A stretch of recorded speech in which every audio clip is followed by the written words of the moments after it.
Um, dois, três, Barça!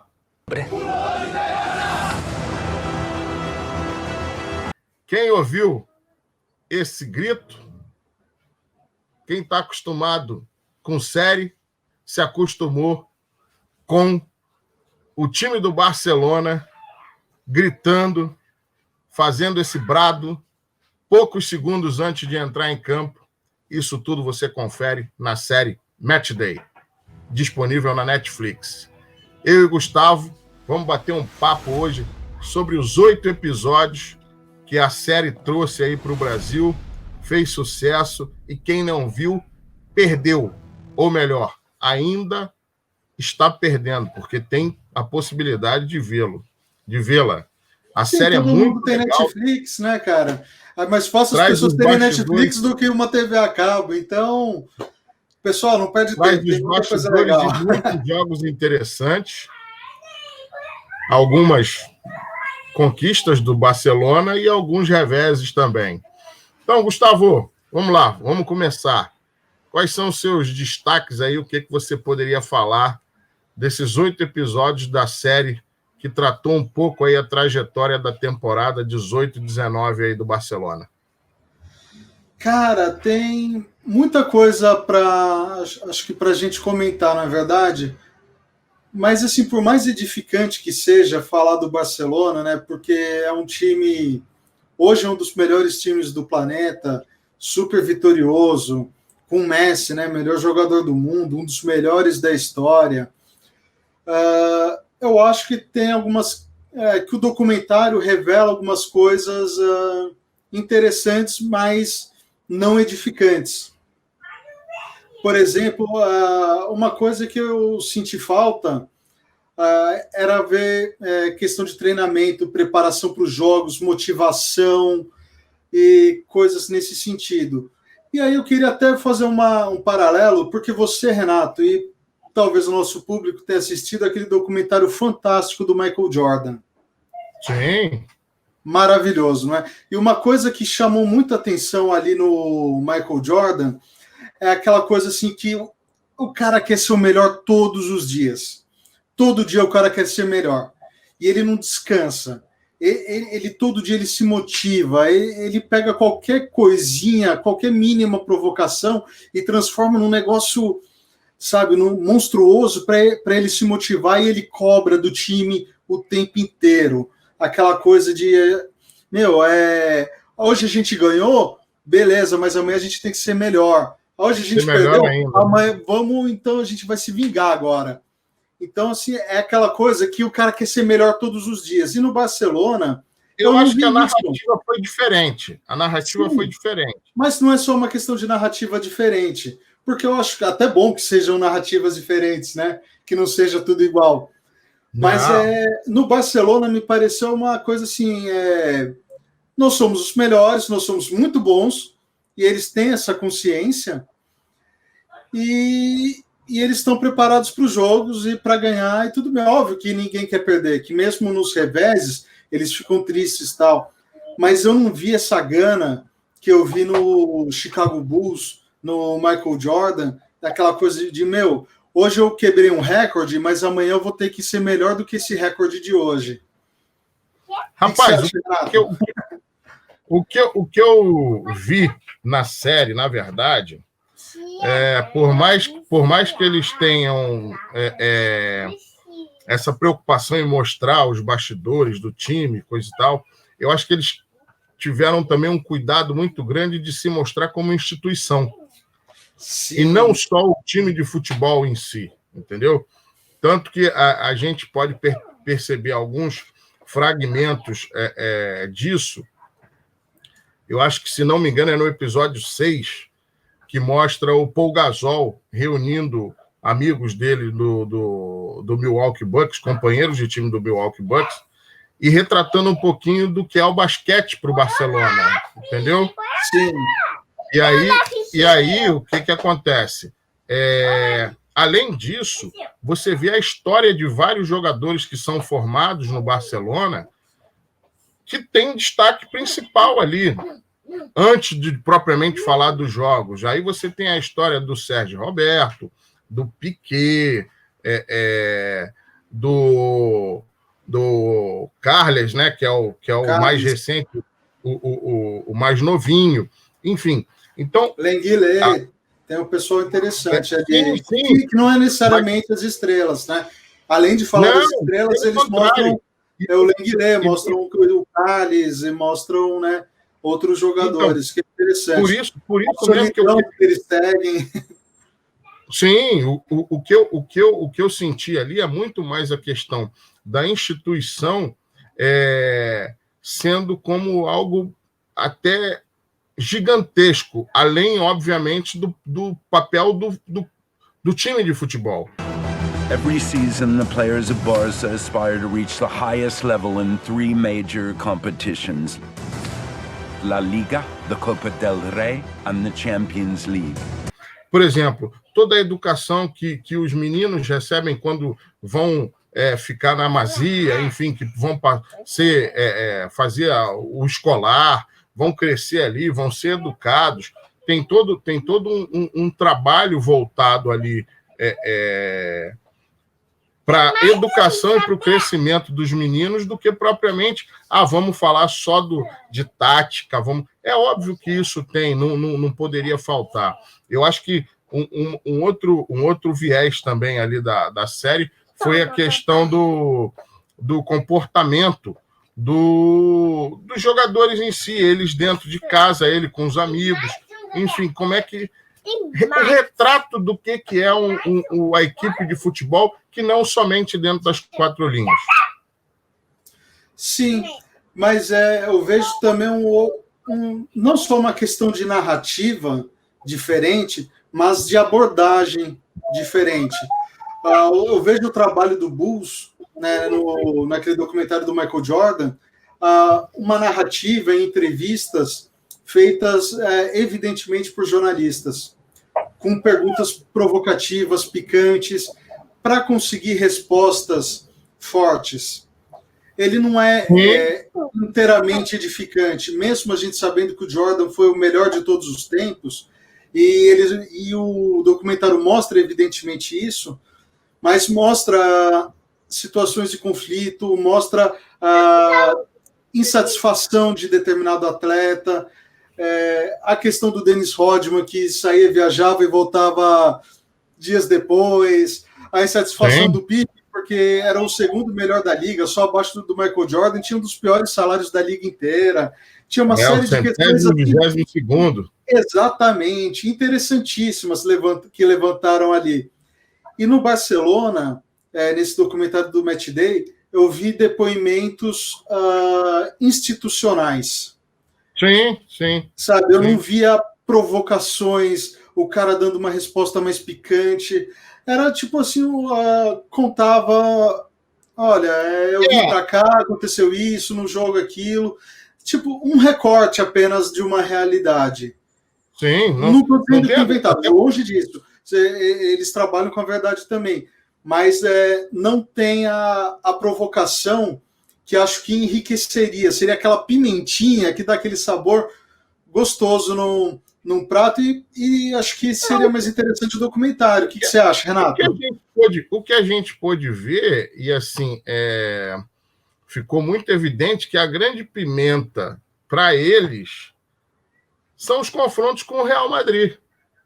Então, assim, tem aquela expectativa maior, enfim, e aquela história, até quando o próprio Barcelona ganha de 5 do Real Madrid, que aí cria-se aquele gesto, né? Todo mundo 5, o estádio todo mundo vibrando com relação àquilo. Aquela vitória, até mesmo depois no Santiago Bernabéu, depois do empate no Camp Nou pela Copa, em que até o Maicon que fez o Malcolm, que jogou no Corinthians, né? Que fez o gol. Enfim, eu acho que a pimenta fica por aí.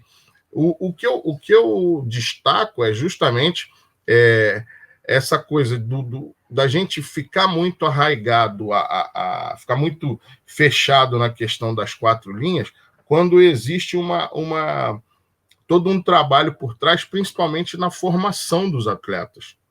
E que é algo Sim, cara. Tem isso, mas assim, eu queria ter visto mais em detalhes, mostrando os desafios, a formação, o perrengue que o pessoal realmente passa. Porque mesmo o Messi, hoje ele é um superastro, mas será que ele nasceu desse jeito? Sabe? O que realmente é do talento dele, mas o que ele desenvolveu a partir de muito treinamento? Eu acho que seria legal mostrar uma coisa dessa. Por exemplo, eles mostram, eles dão destaque em um dos episódios que o Messi tá chegando quase que à perfeição em cobranças de falta. Mas não mostra aquela questão da persistência dele de treinar. Por exemplo, eu vejo o Oscar, o maior cestinha da história do basquete, ele fala que ele chegava, sei lá, não sei quando, 1-2 horas antes do treinamento, ficava lá treinando todo dia, centenas de milhares de arremessos. Acabava o treino, tava lá. Por isso que o cara era muito bom. E o Messi, será que ele só acorda, vai lá, bate falta e faz gol? Ou será que isso também é fruto de muito treinamento? Isso, na verdade, o documentário fica devendo. E aí é aquilo que eu tô tentando passar até para quem ainda não viu e vai ver. A gente está dando alguns spoilers aqui, mas é o seguinte. Não, eu já aproveito para alertar que esse vídeo está cheio de spoilers e mesmo assim continue vendo até o final e depois vá assistir o Match Day. O que eu vejo é o seguinte: ali você vê que geralmente tem um personagem central, né?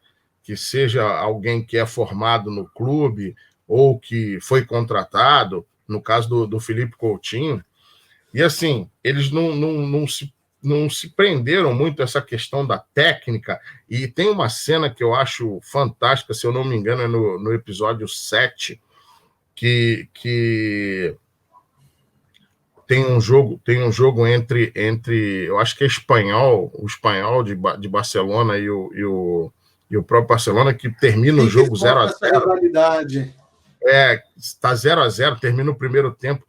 E o Valverde está ali dando um monte de instrução, coisa e tal, e o Messi está simplesmente de cabeça baixa. Não está nem. Cabeça baixa, olha para o lado. Não está nem aí para o que ele está falando, do tipo assim: pô, meu irmão, fala aí, porque eu vou chegar em campo, vou fazer do meu jeito e vou resolver essa parada.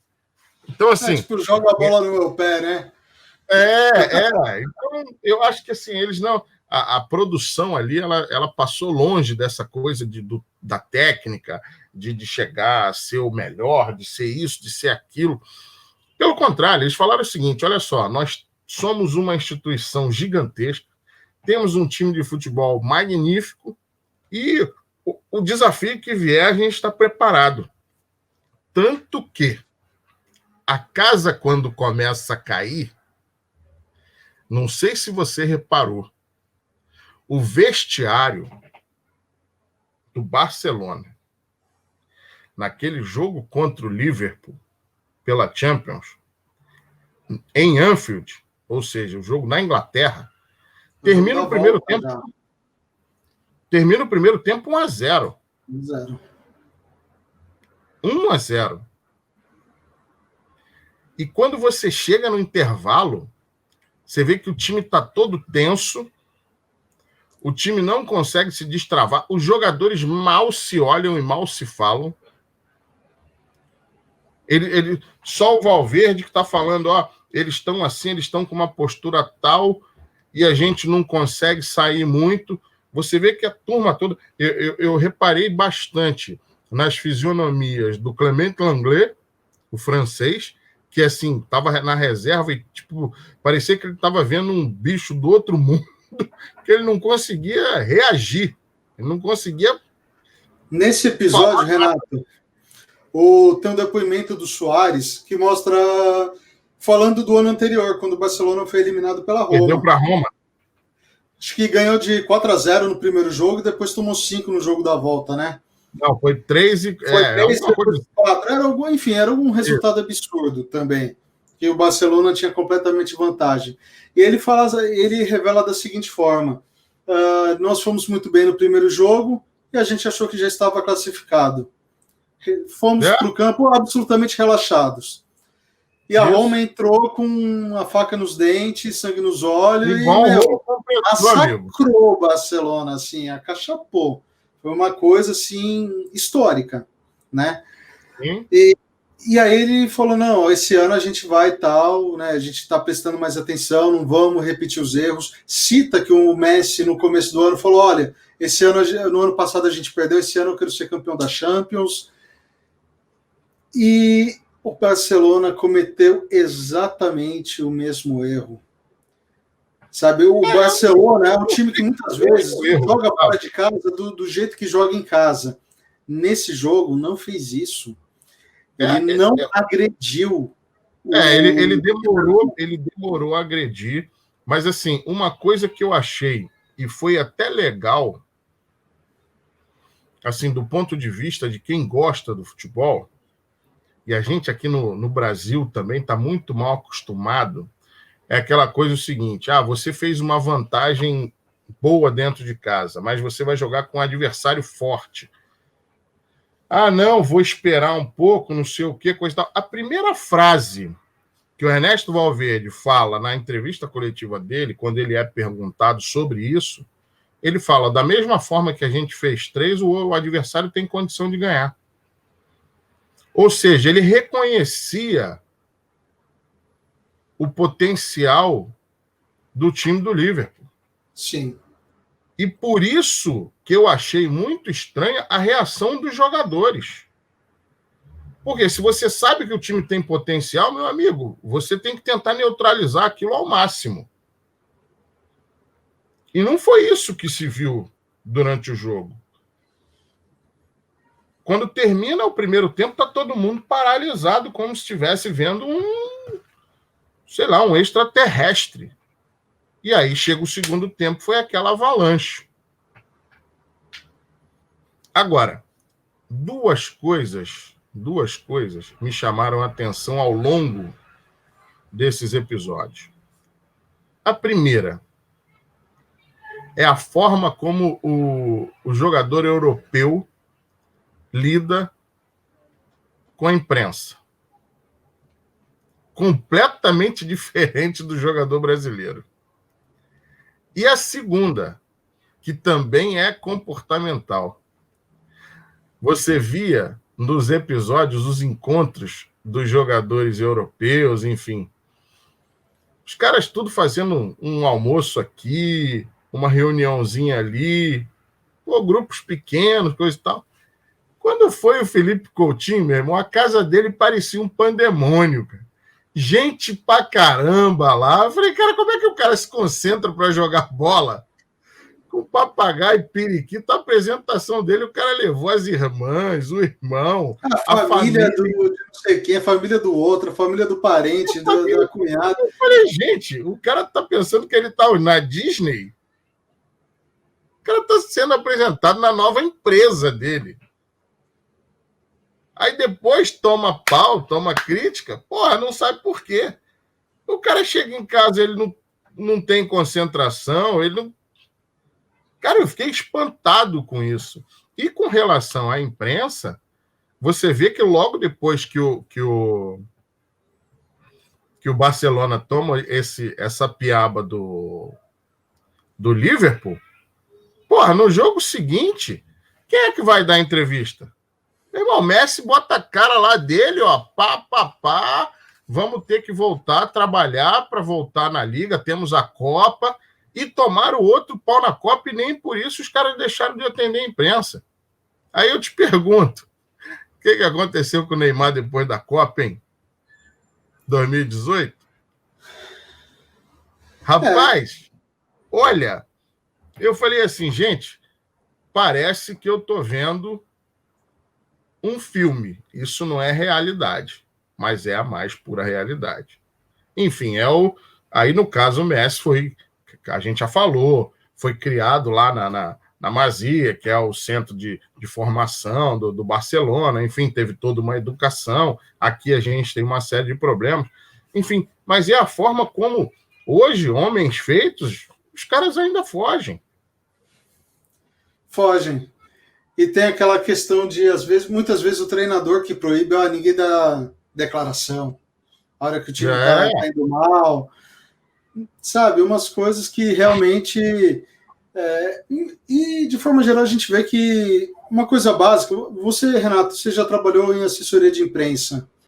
Quando você recebe uma demanda, sei lá, de entrevista, ou muitas vezes você tem exercícios de media training, né? Ou seja, que você vai treinar o executivo, ou o jogador de futebol, no caso, para ele, como ele deve se comportar na frente de um jornalista, o que ele deve responder, o que ele não pode responder, porque aqui no Brasil muitas vezes a gente vê coisas absurdas, desculpa, mas o jogador acaba de chegar no time e falar, meu sonho é jogar na Europa. Não, meu sonho é jogar na Europa, acabou puta de ser que pariu, cacete. Desculpa, pessoal, pelos palavrões. Mas, você está fazendo o que aqui? Você está jogando no Santos, no Flamengo, no Palmeiras, que seja no Juventus da Rua Javari, cara. No Madureira. Não interessa, você tem que defender a sua equipe. É a mesma coisa. Imagina uma situação profissional. Você está numa empresa. Você vai falar, olha, meu sonho é trabalhar na sua empresa rival. Uma ova, cara, rua. Ou então meu sonho é trabalhar na multinacional lá fora. Exatamente. Tem coisas que você não pode falar. Por respeito ao torcedor, por respeito ao clube, por respeito a quem paga teu salário. Exatamente. Esse é só um dos exemplos, sabe? Quando o cara chega, olha, tô com salário atrasado, tipo, faz uma semana que o cara tá com salário atrasado. E o cara joga no ventilador. Sabe? Situações. Passou por algum problema, tem algum caso, enfim. São tantas situações absurdas que eu pergunto, cara, onde que tá? O que faz? Porque todos os times têm assessoria de imprensa, pelo menos os grandes. Esse pessoal não trabalha, não? Sim, é só fazer release? Ficar gravando com todo respeito a esses profissionais, que tem alguns bons sim no meio. Mas, quando você vê esse tipo de comportamento, de declaração, sabe, o jogador que chega para dar uma entrevista de imprensa e fala, mas como que você quer que eu não seja deslumbrado se eu já ganho não sei quantos milhões? Não, é completamente diferente. Saco. São depoimentos que queimam o próprio jogador. Enfim. Você nunca vai ver um jogador do Bayern de Munique falar isso. Nunca. Vamos pedir aquele like esperto, aquele comentário bacana. E aí, assistiu a série? Não assistiu ainda? Vem bater esse papo com a gente. Assiste aí o programa até o final, dá seu joinha aí, se inscreva no canal, numa boa, que aí, a gente vai... Isso é só o primeiro, a gente vai falar muita coisa ainda, tudo que é relacionado aí às séries, aos filmes ligados ao futebol. O pessoal, a turma toda de debatedores aqui do 7-1 está vindo conversar com você e quer a sua opinião também. Beleza? Sim, porque o 7-1 com pipoca vai ser uma constante, né? No nosso canal. Com certeza. Teremos aqui muitos 7-1 com pipoca. Com certeza. A gente tá gravando esse do Match Day, mas a gente já está começando a ver outras séries, tem outros filmes também bacanas aí para a gente ver. Enfim. Gustavão, para a gente finalizar, qual é a nota que você dá para o Match Day? Match Day, eu dou 3 estrelas.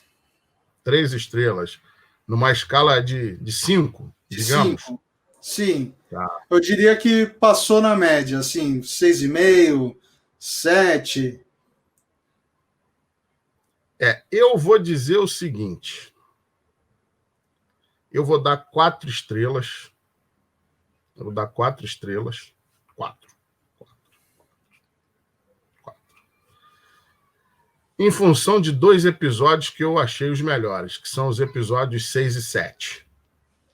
Eu achei que o final foi muito água com açúcar. Foi muito água com açúcar. Agora, em função dos episódios 6 e 7, 4 estrelas. Eu justifico meu 3 estrelas, tá? Só para... Não, cara, justamente aquilo que eu falei mais cedo, eu senti falta de um trabalho mais jornalístico, com perguntas picantes, depoimentos mais fortes, assim, contundentes, né, dos entrevistados. Mas, mesmo assim, eu acho que vale a pena o pessoal assistir. Não, com certeza. E conferir o Match Day. E, principalmente, continuar acompanhando 7x1 com pipoca, porque, cara, vai ser divertidíssimo. A gente vai ver cada filme, cada série. E hoje a gente vacilou, né, Gustavo? Porque era pra gente estar com o nosso balde de pipoca aqui também, né? E a gente não trouxe. Cara. Não tem problema, deixa a pipoca só na logomarca, mas depois a gente vai trazer. Vamos fazer o nosso baldinho de pipoca e muitas novidades virão. Olha, com certeza. Renatão, tem um programa aí que está engatilhado. Qual que é mesmo? Com César Maluco? César Maluco, tá chegando aí, hein? Tá Figuraça, chegando. Uma entrevista sensacional. Grandes histórias. Você que é torcedor do Palmeiras, principalmente do Corinthians, do Santos, do Flamengo, né? Foi revelado nas categorias de base do Flamengo também. Até, ó, se de repente tem um chileno, tem uma história interessantíssima, pitoresca, dele na Laú, cara. Então, tem muitas histórias gostosas. O cafezinho que ele vai tomar às 6 horas da manhã, 5 horas da manhã. É uma das melhores. Pessoal, vem com a gente que tem muita coisa legal acontecendo. Tá muito legal. Valeu. Um abracinho, pessoal. Abraço. Valeu.